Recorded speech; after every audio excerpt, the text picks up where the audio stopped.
Couple fun facts. I was having sex with my wife the other day, and she coughed. And just picture what a crimped dick looks like. It's uncomfortable. And needless to say, I didn't finish.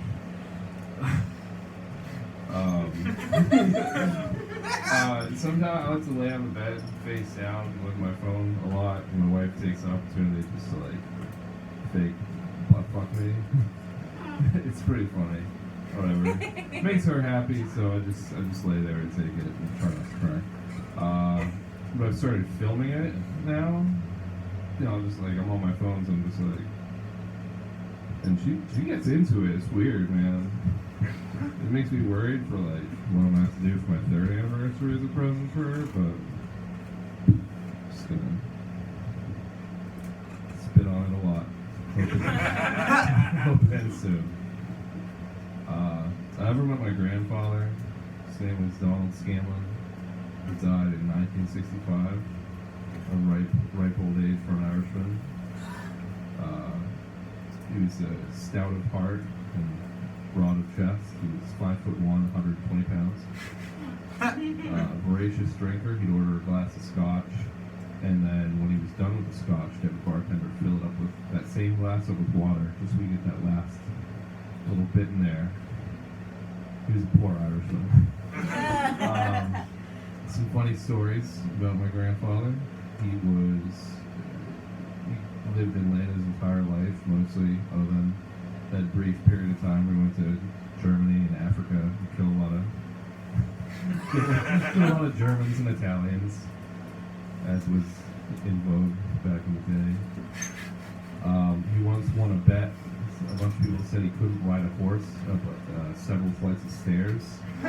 He proved them wrong. He won a great fortune that day, $1.25. It was apparently a lot of money in the Depression. He used to work as a stable boy with his brother, which they would have to take care of maintain the barns they worked in. So they started to find a lot of gerbil holes. And this is the point in time where they started learning that his brother had a lot of bad luck, which is weird because he lived till 1990. But being a good Irishman, they went about trying to kill all the rodents in the barn in the simplest way possible he backed his pickup truck up to one of the holes in the ground and hooked his exhaust pipe up to it and sat next to another hole with a bat. And he didn't tell his brother he was doing this, so his brother was just sitting in the barn for an hour, breathing in exhaust fumes. So my grandfather realized what had happened and ran in there to drag him out, and while putting him in the car, slammed the door super hard on his fingers and broke every finger on his hand. Yeah, it was a good time for my great uncle. And there's another time, it was the day at the races, and they're still working as stable boys. A horse is running and it breaks its leg, so the traditional method of retiring it behind a barn comes up, but they didn't want to drag it all the way to the barn, so they just stopped the race and just stood. And so it's of course directly in front of the grandstand. Everybody's out, they're all watching, and for I guess privacy for the horse, my great uncle is standing just holding a sheet in front, by the horse's head. So the horse, the head's here, holding the sheet up. My grandfather goes up with a gun and puts it up to the side of the horse's head, and the bullet ricocheted off the horse's skull. It went into my granduncle's leg. So now you have, he drops the sheet.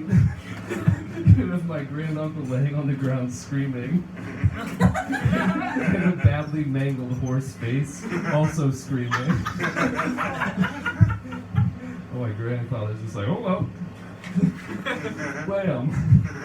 The horse stopped screaming.